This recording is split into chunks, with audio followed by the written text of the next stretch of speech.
ในรถที่กำลังขับมาถึงกุฏิกุฏางที่ท่านทั้งหลาย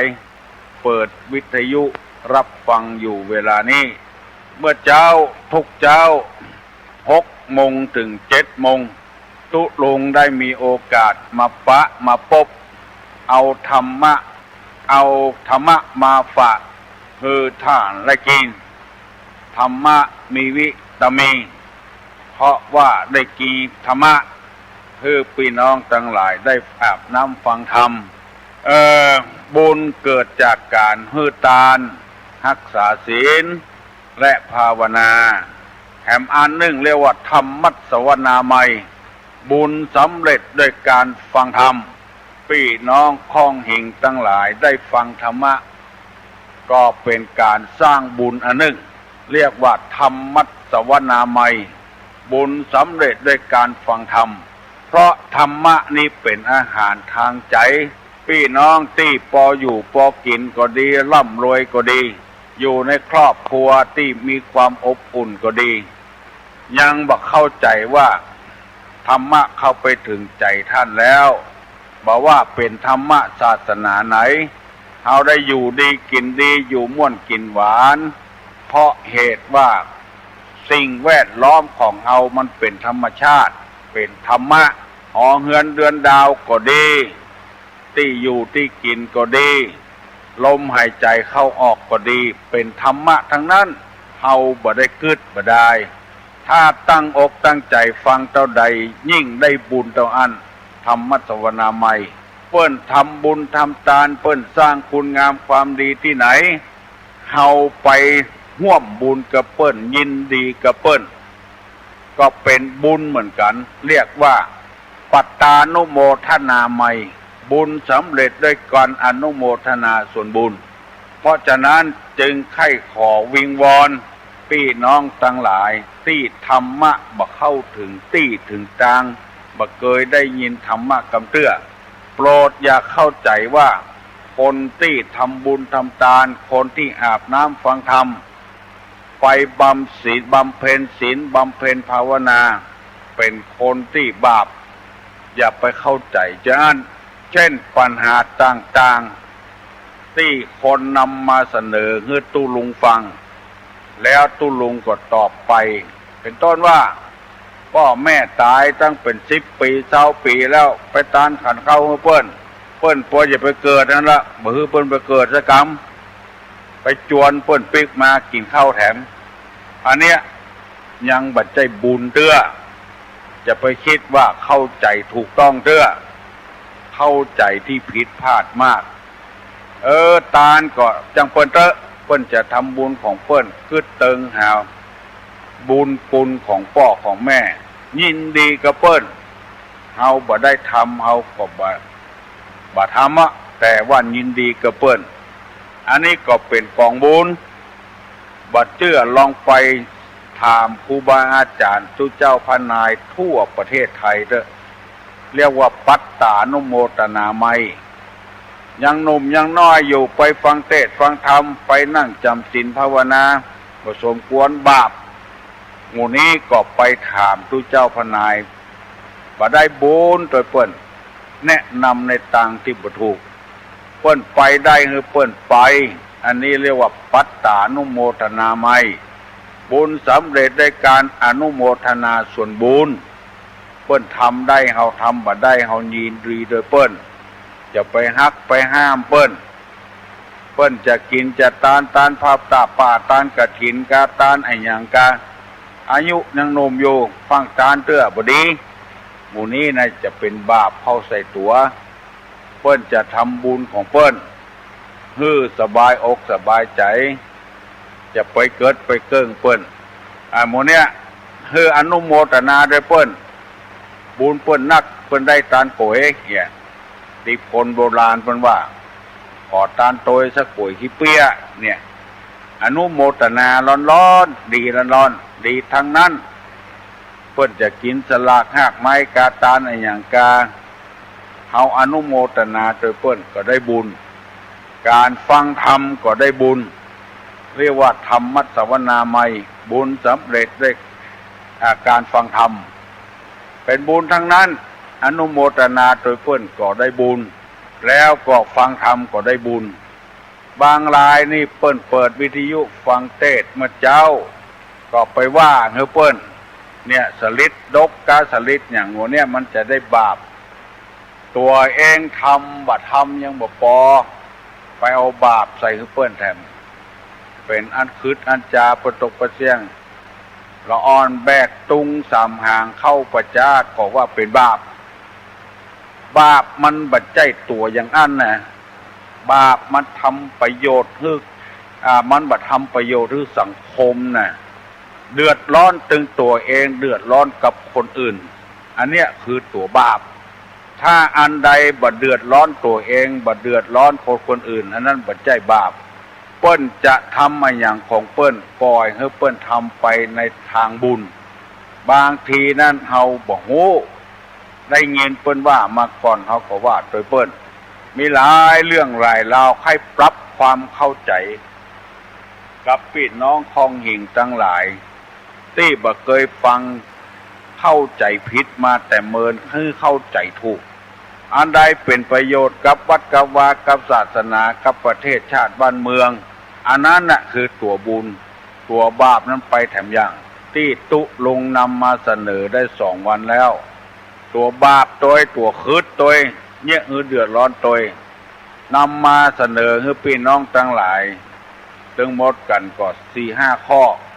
แล้วอธิบายไป1 ข้อแล้วเช่นตึดกระแสแผ่ตวานร้อนพนมถมสมุทรพุทธธรณีปีสมณะอันนี้6 ข้อเนี่ยอันนี้คือบาปควรจะดีห้ามกันอันเปิ้นจะไปทำบุญตานกันเข้าเงือผัวเก่าเปิ้นกาอย่างกาตานนอกวัดในวัดในอย่างบาท่านแนะนำกัน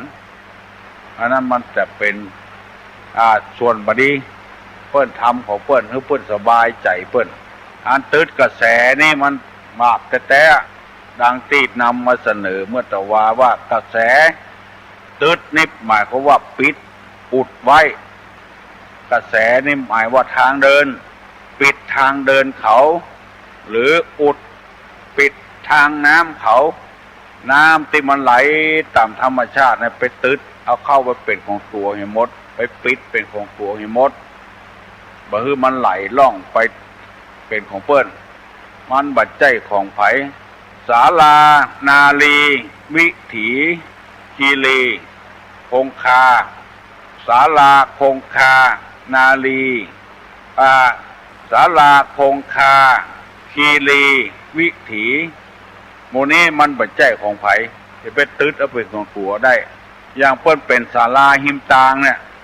ย้ายครอบย้ายครัวปากันไปอยู่เต็มมันเนี่ยหมดไผจะไปพักก็พักมาได้อันเนี้ยคืดไปตืดหนทางเปิ้นคงคาคือโต๊ดตืดแม่น้ำเนี่ยไปปิดแม่น้ำตึงแม่เอาเป็นของตัวเนี่ยหมดเดือดร้อนอย่างที่เฮาได้ยินข่าวมาว่าไปกั้งเอาแม่น้ำเข้าไปสู่นาสู่บ้านสู่จองเฉพาะในตำบลอำเภอตะอันแต่ว่าน้ำท่วมบ้านท่วมเมืองเดือดร้อนยิ่งกว่าบ้านตัวเก่าก่อนอันนี้จังพิษกันเป็นครั้งเป็นคราวท่านเปิ้นจะทำวิธีทำไมก็บ่พอใจและเดือดร้อนกันประท้วงกันเขาไปตืดน้ำแล้วก็คีรีนั่นก็คือดอยไปเพลต้นไม้ต้นตอกเผาไม้เผาตอกเอามาปลูกมาฝังน้ำท่วมพี่น้อง10 สาวชาวบ้านอันเนี้ยวิถีถนนคงคาแม่น้ำศาลาคือที่อยู่ที่อาศัยที่พักผ่อนคนแล้วก็คีรีคือดอยไปตัดไม้ตัดตอกอย่างน้ำท่วมน้ำทุเมื่อระหว่างแล้วเนี่ยคือทั้งนั้นอันนี้เรียกว่าตืดกระแสคือทางเดินของเปิ้นจะจะหาเปิ้นจะกล้าจะขายไปตัดไปบานเปิ้นจะได้เงินเปิ้นมือเปิ้นได้เงินสักกำตายบอกว่าพริกกับเผือกก็มีนักต่อนักแล้วกระบาก็ได้เงินข่าวแรงงานต่างชาติเข้ามาขายแรงงานบ้านเฮาบอกว่าไผเป็นไผว่าไปปล้นไปฆ่าป้อของสารวัตรตำรวจ จับได้ไปพอในทีวีโอ้ซ้อมอย่างเปิ้นซ้อมตีกระสอบทรายนี่เมียเหลี่ยเรียกหมดอ่ะอันเนี้ยไปคัดจังหวะไปทำลายจิบไปทำลายหนทางเดินของคนอยู่บ่ได้เงินก็บ่ได้ยังบ่พอถูกซ้อมถูกตีด้วยแถมเพราะบ่ได้รับธรรมะธรรมโมวันนี้จะได้นำเอากรรมที่ว่าแผ่ตวานมาเสนอเฮือตั้นผู้ฟังทั้งหลายได้รับฟังแถมเนอคำว่าแผ่นี่ก็เป็นที่ฮู้กันทั่วไปแผ่อำนาจแผ่วาสนาแม่ออกไปตวานนี่ก็หมายถึงทวารนี่ก็คือประตูทวารของคนนี่เองทวารปากทวารเบาทวารนักคือตี้ขี้ตี้เยี่ยวทวารนักก็ตี้ขี้ที่บาดาตี้เบาก็คือตี้เยี่ยวอันนี้เป็นทวารกรรมแต่นี่ทวารนี่คนเมืองเขาว่าตวานตะวานคนไทยเป็นว่าทวารตัวเลน่ะทวารนั่นเองปูจานบางบ้านตุ๊ดลุงไปได้ยินเขาใส่อ่านตัวหนังสือเวลาสุมาควตาน่ะกาญะทวาเลวจีทวาเลมโนทวาเลมันบ่ถูกแต่เป็นว่าตัวเลกาญะตัวเลวจีตัวเลมโนตัวเลเป็นว่าตัวตะวาไม่ใช่ว่าทวาเลไม่ใช่ใครเคยได้โอกาสเว้นตาลฟังเห็นเนอะตุลุงจัดนำมาเสนอไม่ใช่สอนตักเตือนกันมันบ่เข้ากับกำเมืองกาญะตวาเลวจีทวาเลมโนทวาเลมันมาถูกถ้าใครถูกว่ากาญะตัวเลวจีตัวเลมโนตัวเลแผ่งูตวานแผ่รูตวานแผ่ประตูแผ่อำนาจอันนี้หมายความว่าขยายประตูคือมันกว้างย้ายประตูคือมันกว้างอันนี้โบราณเปิ้นว่าถ้ามันบัดจำเป็นบัดถ้าขยายมันคำว่าแผ่นี่ก็คือขยายอยู่อย่างอันปล่อยมันอยู่อย่างอันเจนปอดเจนแม่เฮาถ้ามันมีความจำเป็นก็ขยายออกได้กรรมโบราณเพิ่นยังบอกว่านิมนต์ตุเจ้ามา4 ตนแปลงสตวง4 อันแล้วนิมนต์ตุเจ้ามาถอนเหีย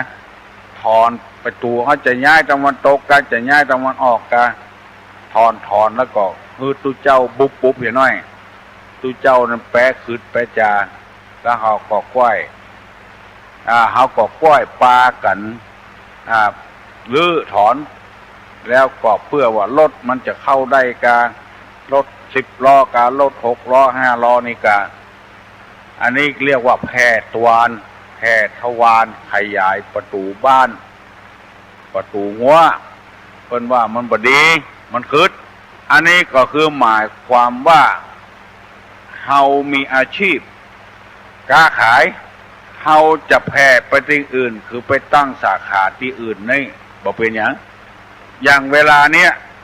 ร้านสรรพสินค้าต่างๆที่ใหญ่ๆโตๆน่ะจะเอาไปตั้งตามอำเภอต่างๆหมายความว่าใครซื้อไอ้อย่างคือไปซื้อทีเดียวทั้งหมดแล้วก็ร้านค้าน้อยๆนิดๆตึงวันนี้ก็ตึงฝืดอยู่แล้วคนใครซื้อก็ซื้อบ่ใครซื้อก็บ่ซื้อนั่งขายแข่งกันอยู่นั่นแล้วบ่พอใจเกิดจะเดินกันจะประท้วงกันเวลาเนี้ยเอารัฐบาลมาอ้างแถมแล้วอันเนี้ยคือแผ่ตวานแผ่ขยายประตู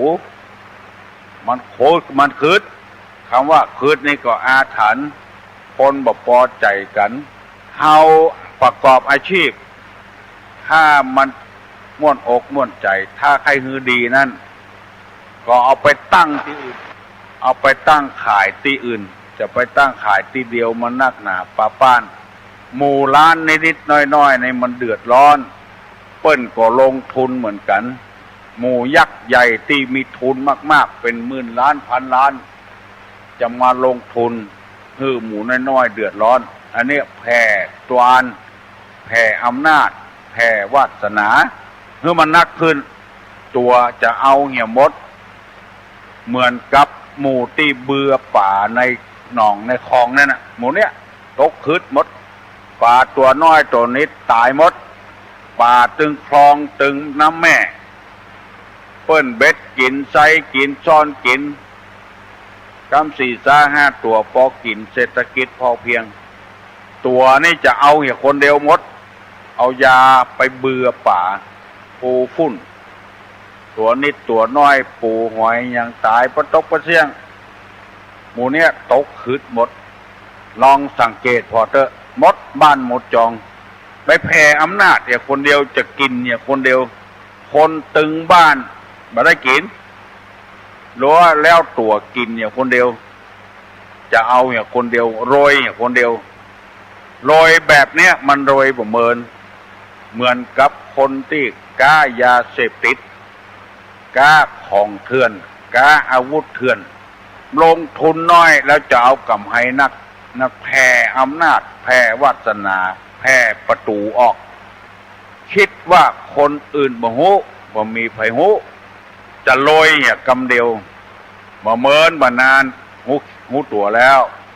เพิ่นจ้องไปเห็นแล้วที่อำเภอแม่ริมนี่ก็มีหลายราย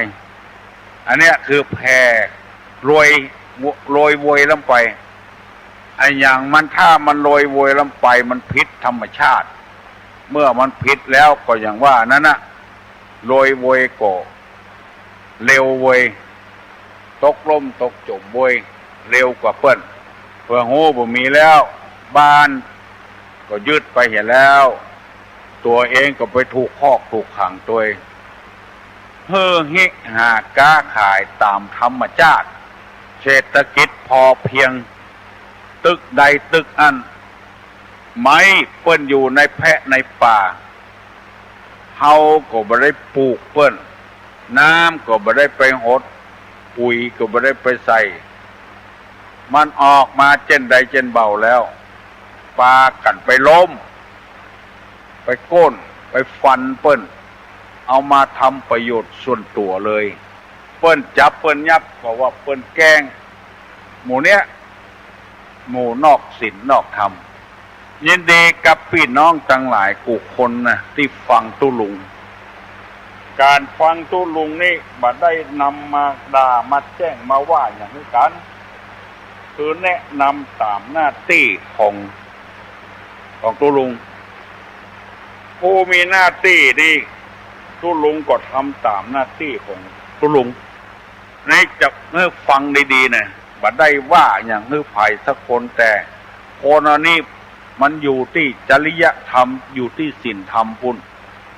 คนจะเป็นคนก็เพราะมีศีลมีธรรมผู้ที่เป็นครูบาอาจารย์ก็ดีเป็นพระสงฆ์พระเจ้าก็ดีที่มีหน้าที่นั้นจะต้องมีจริยธรรมของเพิ่นทำตัวเงือเป็นที่ฮักของคนลูกศิษย์ลูกหาปากันฮักกันชอบไปที่ไหนก็ยกมือไหว้อันเนี้ยหน้าที่ของตุลุง2ทำตนเงือเป็นที่คนเคารพยำเก่งบ่ปัดปื้ดชั่วบ่ประพฤติหายบ่ประพฤติขาดทำตัวเงืออยู่ไปตามนายทำไปตามตัวแล้วก็ทำตนเงือเป็นเชี่ยวชาญยิ่งขึ้นมีกรรมมาอย่างสอนเจ้าบ้านเจ้าจองก็เพิ่มให้เจ้าบ้านเจ้าจองได้มีความรู้อุตสาห์พร่ำสอนวิชาต่างๆเป็นข้อที่4เนี่ยตื่นมาก็เอากรรมรู้มาให้แก่กันมันเป็นหน้าที่จะต้องท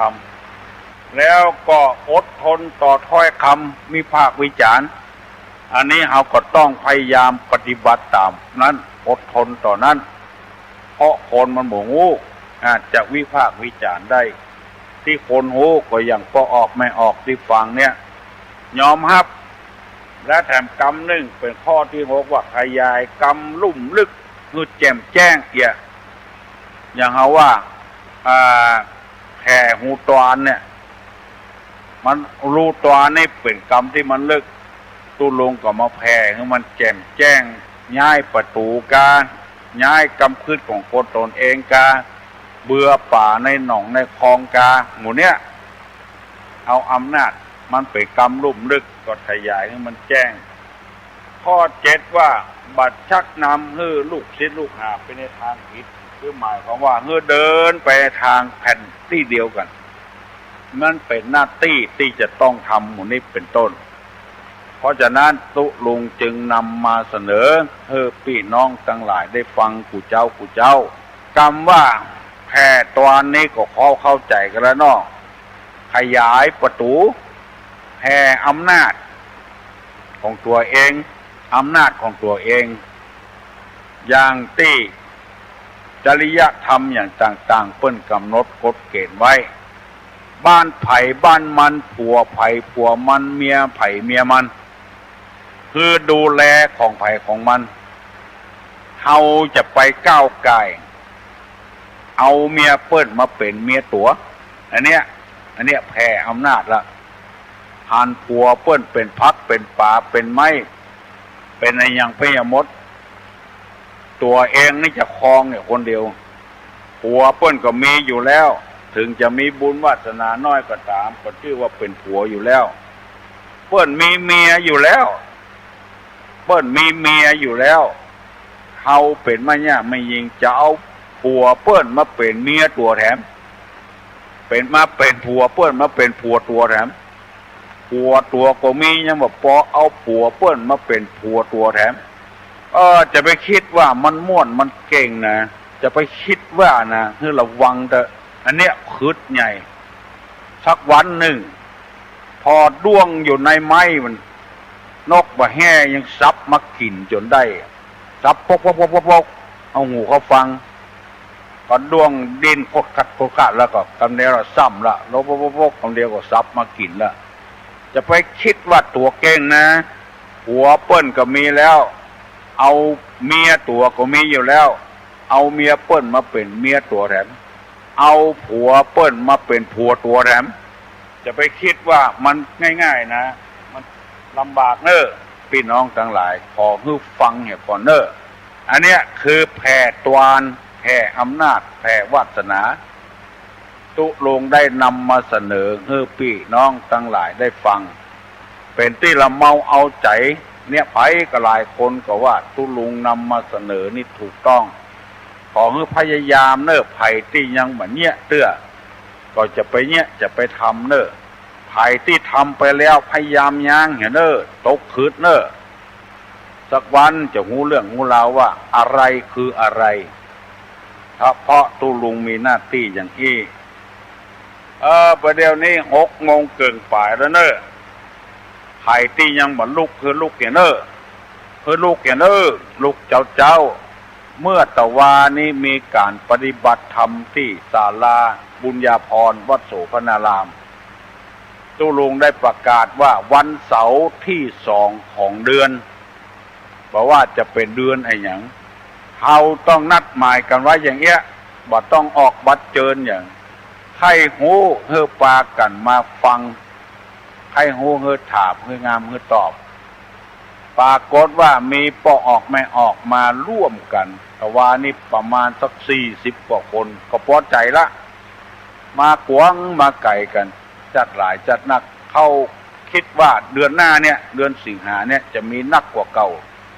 ทางวัดก็อดสาพยายามหาเข้าป่าอาหารมาพอกไว้2 ชั่วโมงมาได้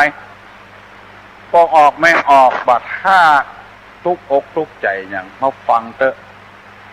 บางรายนี่เป็นกบเข้าเฝ้าเกาดอกบัวมีเกสรแม่เพิ่งแมงปู้เอาไปกินให้หมดกบเท่าเฝ้าอยู่หั่นมาได้มาเบามาได้ฮับป่าอาหารเนี่ยสักอย่างคืออยู่ใกล้ๆเนี่ยก็มาสกรรมค้นไก่มาเนอะเมื่อตะวานี่นะแผ่วไม่เหี้ยอุ่นในหัวในเวียงก็มา40 กว่าคนแล้วสตางกุ้มกับโลดแถวก็พอแล้วบักต้องคิดใจว่าจะต้องเอามาหอมเป็นกากันเทศกันทำอย่างขอให้ปากันมาฮัลโหลโอ้มาได้ยินนะเว้ยก้อยไป ป่วยแล้วจ๊ะได้ยินละอ่ะฮะอะไรได้ยินละโอ้ดีนักฮะดีนักเจ้าติ๊กตุลุงบรรยายธรรมเนี่ยเจ้าโอ้ดีสองคนเหลือเขาฮะม่อนเหลือเก้าก่อนอันเนี้ยถึงว่านะขยายกรรมลุ่มลึกเนาะโอ้ปะเป็นหยังเอาบัดเท้าไปว่าไผ่ละคนหูขึ้นนักนะม่วนติดใจกันแม่ขันแก้วเนาะบุญรักษาเนอะแม่เนอะบุญรักษาฮัลโหลครับไม่นอนครับฮะฮัลโหลครับขอให้กำลังใจที่ลุงจัดรายการไปเมินๆนะครับบ่เป็นอย่างเนอะผมสภาพร่างกายแข็งแรงเนอะเจริญพรเนอะครับบุญรักษายินดีเนอะปัญหาแค่2 ข้อครับถาม2 ข้อได้ปัญหาเล่นๆเนาะถามว่าจะได้หางวันตัวหัวอยู่ตั้งกลางครับหางวันตัวหัวอยู่ตั้งกลาง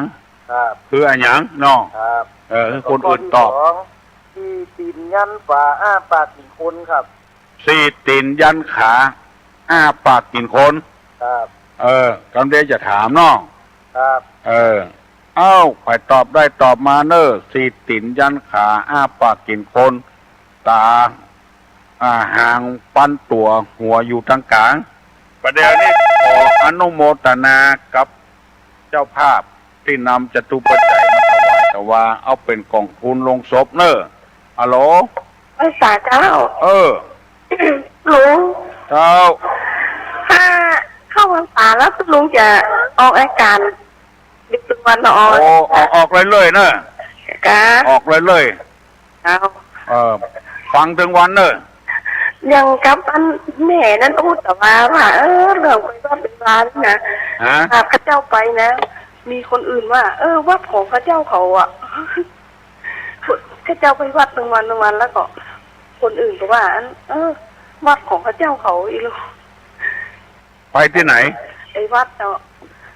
ไปวัดยังเจ้าไปทุกวันเนี่ยไปวัดติดแม่ออกอยู่เจ้าไปถึงวันไปแบบว่าทำอาหารทำอย่างเอาไปถวายทุกเจ้าถ้าเจ้าบอกไปก็ผู้แฟนไปแล้วเปิ้นว่าเป็นแล้วขอคนอื่นก็ว่าหรอเป็นวัดของเจ้าเขา2 คนปล่อยเปิ้นว่าเตอะเปิ้นยังกับอันแม่ที่อู้แต่ว่าเขาหนูชุดขาวเปิ้นก็ว่าเขาเป็นซาลาเปาเนี่ยเจ้าว่าแม่ได้อู้ถูกใจเจ้าเนาะแต่ว่านะ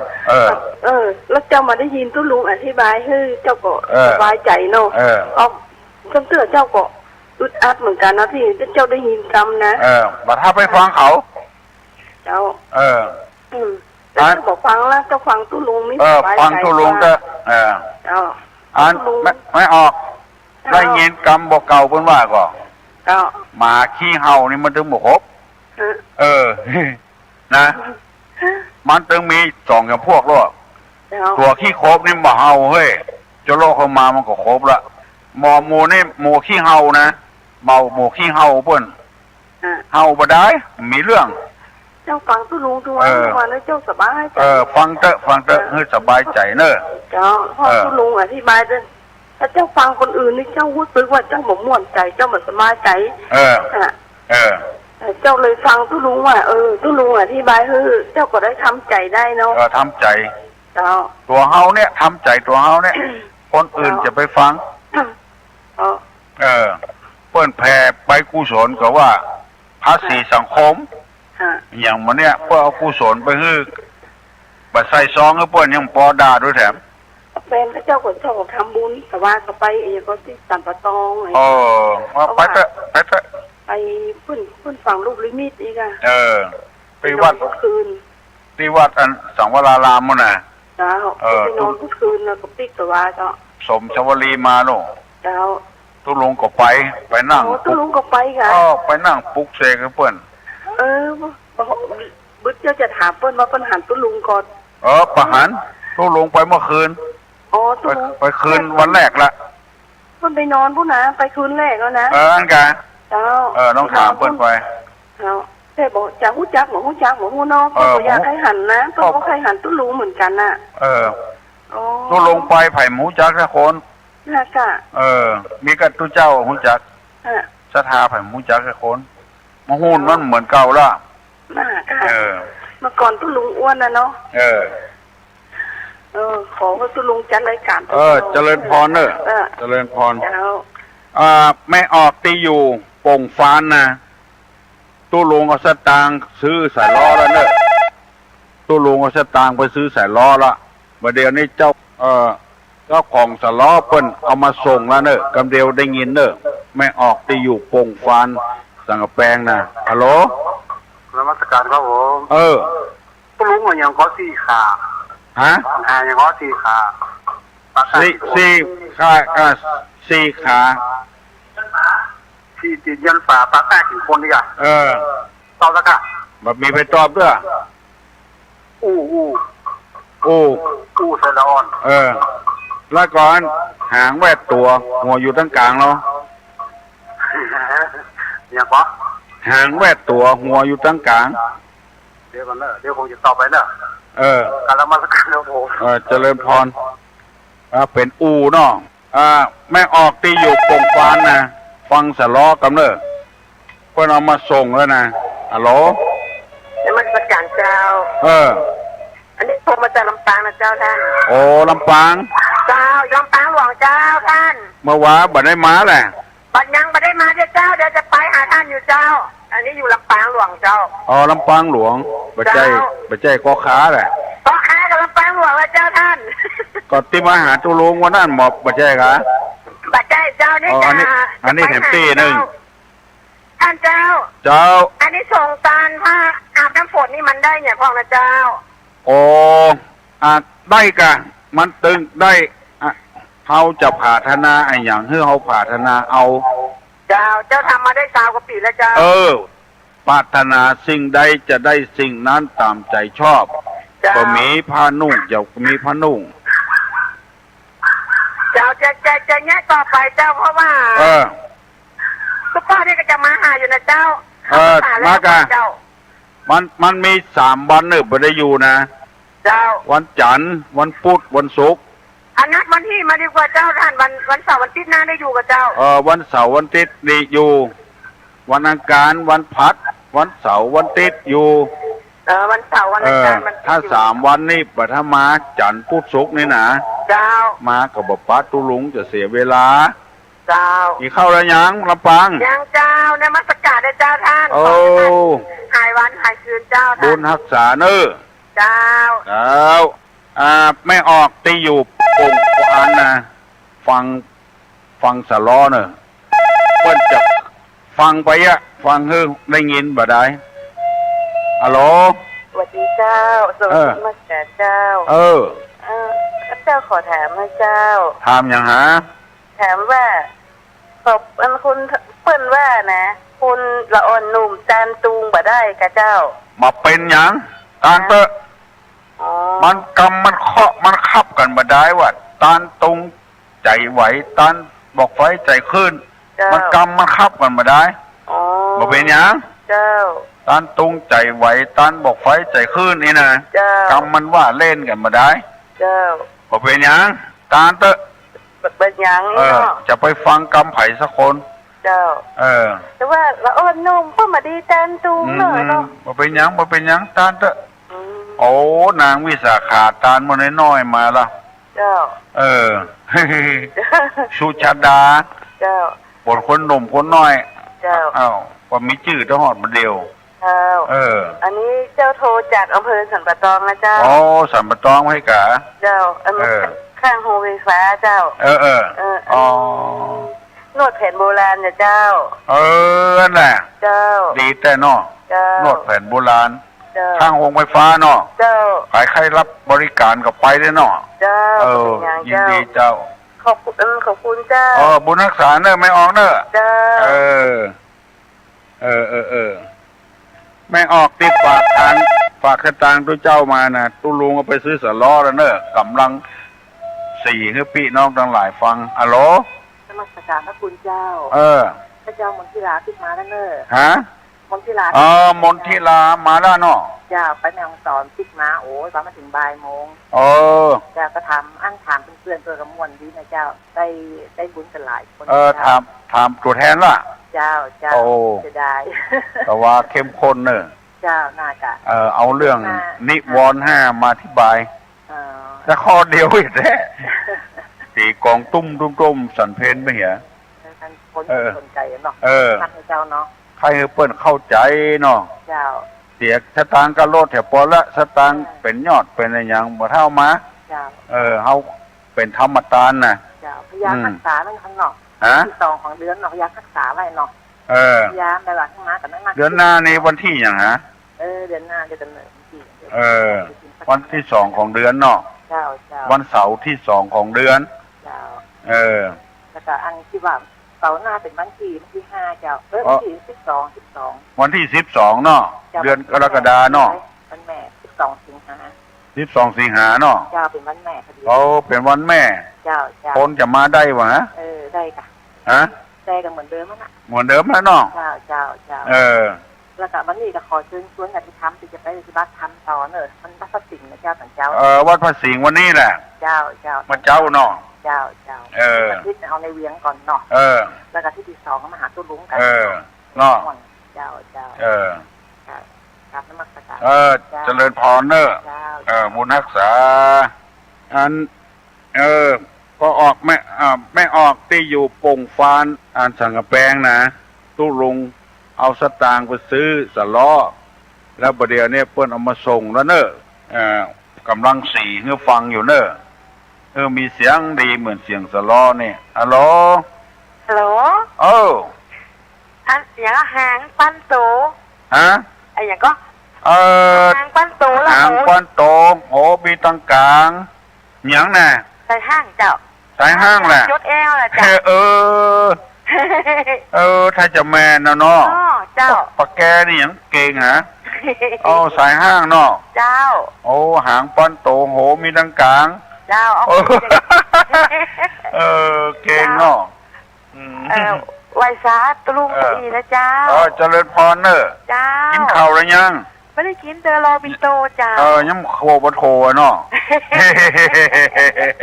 ยังกูเนอะเจ้าบุญรักษาเนอะปะแกเนอะอายุยืนนานใจยะตุภวังใจยะมังกาลังใจยะสุติภวันตุเตวันนี้เป็นวันติดเนอะรัฐบาลเพิ่งว่าให้เป็นวันครอบครัวขอให้ครอบครัวนะอยู่กับกันอย่างมีความอบอุ่นอย่าไปผิดไปเถียงไปต่อล้อต่อเถียงอย่างกันจะไปนำเรื่องนำราวบดีบดักเข้าบ้านเข้าจองเข้าวัดเข้าวาเนอะคือถูกกันคือล่งกันไปกันในทางที่ถูกที่ต้องเหมือนกับติดตุลุงนำมาเสนอว่าไม้2 ต้นต้น1ไปตั้งกลางน้ำต้นที่2ไหลหิมน้ำต้นที่1นั่นน่ะมันจะถึงปากน้ำโพก่อนเปิ้นต้นที่2เมาค้างหันค้างนี้บ่ถึงสะเตื้อครอบครัวที่บ่อบอุ่นเมาทะเลาะเบาะแว้งกันผัวก็จะเอาเปรียบเมียจะก็ปอบมาเปรียบผัวเหมือนกับไม้อยู่ที่ตั้งข้างน้ำเมื่อใดก็ค้างหันน้อยนิดน้อยเมื่อใดก็บ่ล่ำบ่โรยด้วยพ้นสะเตื้อครอบครัวที่เพิ่นอยู่กับกันมีสันติสุขไปก่อนไปลดลูกเต้าก็อยู่ถ้อยฟังกรรมมันหาเนี่ยได้นำมาเสนอให้พี่น้องทั้งหลายฟังใครมีปัญหาข้องอกข้องใจอย่างกระถามมาเนอะแล้วไม่ออกที่อยู่ปงฟานสังกำแพงนะตุลุงขอนย้ำทำน้อยสตางค์ที่นำมาถวายตุลุงนะเอาไปซื้อสล้อเพื่อเอามาส่งให้ขำห้องส่งนี่กำลังสีให้แม่ออกที่2 คนนั้นได้ฟังอยู่แล้วก็ไผก็ฟังตัวและยังมีแถมอยู่เนอะต้องการนั่นก็คือเครื่องคอมพิวเตอร์ทางโรงเรียนเปิ้นมาขอกับตุลุงเปิ้นก็ให้ได้เครื่องคอมพิวเตอร์ เก่าแล้วที่มันยังก็จะซ่อมแซมได้เอามาใจเปิ้นก็จะเอาเปิ้นว่าอย่างอันทำย่างที่สถานปฏิบัติธรรมบ้านร้องขี้ควายเปิ้นต้องการโต๊ะจะเอาไปวางบาทน้ำมนต์ก็ไปวางที่สักการะบูชาก็เพิ่นก็ต้องการไผใครบริจาคเอาไปถวายแก่พระพุทธรูปพระเพิ่นว่าประธานพรเพื่อเอาไปตั้งที่กลางเกาะที่บ้านร้องขี้ควายน่ะเจ้าทางกำนันผู้ใหญ่บ้านแล้วก็ทางนายกเพิ่นตุลุงว่าถ้าไผ่มีจิตศรัทธาให้บริจาคอย่างตู้บริจาคก็ดีอย่างก็ดีเพื่อให้ความร่มเย็นเป็นสุขพระองค์นี้ตุลุงเป็นคนฮื้อเลิกในวันยกขึ้นไปสู่ฐานนะแล้วก็วางศิลาฤกษ์ตุลุงก็ฮื้อเลิกเพิ่นปรากฏว่าเวลาเนี้ยคนไปเอี่ยวกันรถจิ๊บรถเก่งไปเอี่ยวกันไปไหว้พระสักการะบูชาแล้วที่สถานที่หั่นนะอย่าว่าอย่างใดดีฮะบัดใจแนะนำมือกันตกร่มตกโจมนะพ่อหลวงมารายงานว่าคนถ้าอย่าถูกหวยนะเอาทองเอาอย่างมาปิดตำฐานพระเอาเครื่องสักการะบูชามาลองไปเด้อน้องเอาจะว่าไปก็บดีอวดอุตริมนุสธรรมแต่เมาะเป็นบาปกับตัวเองก็ออกไม่ออกอย่างเวลานี้อย่างดักไปหามามีไปฟังแล้วก็มาดักเฮ้ยฮัลโหลเอาไปถามครับอันลุงครับอันที่แต่ว่าที่ติดตายปัญหาที่น้องป๊อปตอบมาที่คนอื่นนี่คือคนอื่นเขาตอบนะครับจะให้ตัวลุงตอบโอ้บัดได้ยินทีเฮ้ยหลานเล่นที่ว่าบัจจัยคนบัจจัยซักบัจจัยบุรุษบัจจัยสตรีนะครับอันนี้ขอเฉลยเนาะครับนี่คือคนอื่นตอบนะอันเป็นที่นาเข้าไปแล้วที่รู้จะตัดว่าที่อันนามาเป็นแต่รูปธรรมนามธรรมหรือธาตุสี่ดินน้ำลมไฟอย่างนี้ครับผมเขาเลิกนามธรรมเป็นตัวเองก็ตั้งกายให้เดินนะครับกายให้เดินให้ทำความดีให้นั่งให้นอนเนี่ยครับผมอันกันบัจจัยคนบัจจัยสัตว์ผมขอกราบนมัสการนะครับยินดีเนอะเอาปัญหาเลิกเอาเว้ยเป็นดินน้ำไฟลมไปเหี้ยโอ้หม่อนอกหม่อนใจแต่ตุลุงกำสมัยเขาว่าแฟนคับขังมีคนเข้าใจดีหูดีวันนี้แผ่วปุ่นเนอร์แผ่วลำปังหลวงปุ่นก็จะมาหาตุลุงอยู่วันใดก็ได้เนอร์เข้าพรรษาแล้วตุลุงก็จะประกาศธรรมะให้พี่น้องทั้งหลายฟังอยู่ตลอดเนอร์บัดถ้ากลัวพญาติพญามมันหายไปถึงวันมันเข้าใจดีนะอย่างตุลุงอธิบายในวิทยุเนี่ยคนที่ชอบที่หุมก็ฟังกันเข้าใจกันดียกย่องสรรเสริญว่ามันม่วนอกม่วนใจบางคนนี่กำลังแยกการอยู่กำเดียวใครขี้ติ้ววิทยุไปเข้าไปห้องส้วมบุญได้ฟังตัวเองถ่ายตัวเองมันบ่เดือดร้อนไผ่นะบัดต้องดาขอบดาขันละเอาดอกใส่ขันเข้ามาวัดมาวาแล้วบัดต้องนุ่งผ้าขาวห่มผ้าขาวละนุ่งชุดวันเกิดก็ได้ฟังได้สบายเลยอาบน้ำอยู่ก็ฟังได้มันเป็นธรรมสวนาไมนะบุญสำเร็จได้การฟังธรรมนะให้จดจำไว้การแสวงบุญนี่มันไม่ใช่ของยากนะของง่ายการแสวงบาปก็ของง่ายเหมือนกันนะเปิ้นจะเนี่ยอย่างไปห้ามเปิ้นเหี่ยก็เป็นบาปละเปิ้นจะทำคุณงามความดีบอกว่าจะไปวัดไปวากาไปช่วยพี่น้อง10 สาวเจ้าบ้านกาอันเตื้อกับหมอนั้นตายเปิ้นไปช่วยก็ไปว่าเถอะเมาะไปมันเนี่ยหยังเมื่อมันเป็นคนมันจะมาหาไผสักเตื้อไปคอดกรรมกับตำเวรกันไว้อย่างอคติต่อคนที่ปดตายไปแล้วจะเป็นอย่างนั้นไปห้ามโจกห้ามลาบห้ามคุณงามความดีกันอันเนี้ยมันตึดกระแสกันเนี่ยมันก็เลย ทำให้คนสงสัยนักหนาป้าป้านอะโหลไม่ตาเจ้าโอ้น้องน้อยน้องอย่างหาเจ้าน้องอย่างน้องป้าน้องอยู่บ้านไหนจำจังเหินฮะจำจังเหินบ้านสันเหมืองจำจังเหินน้ำต้นมันขา พ่อหอมบอกให้กับมองบ้านอย่างบ้านขาบ้านจำตาเหินครับตุลุงครับฮะบ้านจำตาเหินครับอ๋อจำตาเหินบ้านอาบวกอะบ้านทาครับจำตาเหินครับละอ่อนมันบัดชัดเนาะครับยินดีน้องอย่างก็ชื่อเพื่อนอ่ะขออนุโมทนาบุญเนอร์ฮะเจ้าตัวเจ้าปั่นปอนฮึดตุ้ยกะเจ้าโอ้ดีแต่ดีว่าแล้วอู้อย่างนั้นน้องอายุเท่าใดอายุ8 ขวบ8 ขวบพ่อเปิ้นเก่งสอนลูกเปิ้นน้องอย่างก็พ่อมันบอกกับหมอน้องอย่างชื่ออย่างน้องป้าครับชื่อน้องลูกป้าครับลูกป้าครับรุ่งรอเรือครับรุ่งชื่อรุ่งเจริญนะครับรุ่งครับลุงป้าครับลุงป้าครับมันน้องลูกป้าอู้ประชัดฮะอนุโมทนาบุญเจ้าป้าลุงเหลืองน้องกินข้าวงายละยังกินข้าวงายละยังไม่ได้กินเตี้ยยังไม่ได้กินเตอฮะแม่แกงยังให้กินวันนี้ไม่ได้กินเตี้ยยังไม่ได้กินเตื้อกะยินดีเนอะน้องเนอะเจ้าวันหน้าโทรมาหาตุ๊อุ้ยอนุโมทนาบุญเจ้าเจ้าวันหน้าโทรมาหาตุ๊อุ้ยเถอะเนอะเจ้าจำตาเหินเนาะเดี๋ยวจกดีลูกอายุมันขวัญยืนนะลูกเนอะมันเฮียนมาห้ามมันเฮียนฟังกำปอกกับแม่โอ้ดีแต่เว้ยพอล้อลูกศิษย์ลูกหาตุลุงละอ่อน5 ขวบ 7 ขวบ 8 ขวบยินดีครับกูคนตาแวกตัวหัวอยู่ตั้งกลางเป็นสายห้าง4 ขาอ้าปากกินคนเป็นไผ่มีไอ้ยังแถมสักสาย2 สายเนอะกำเดียวตุลุงจะย่างแล้ววันนี้วันติดเนอะเป็นวันดา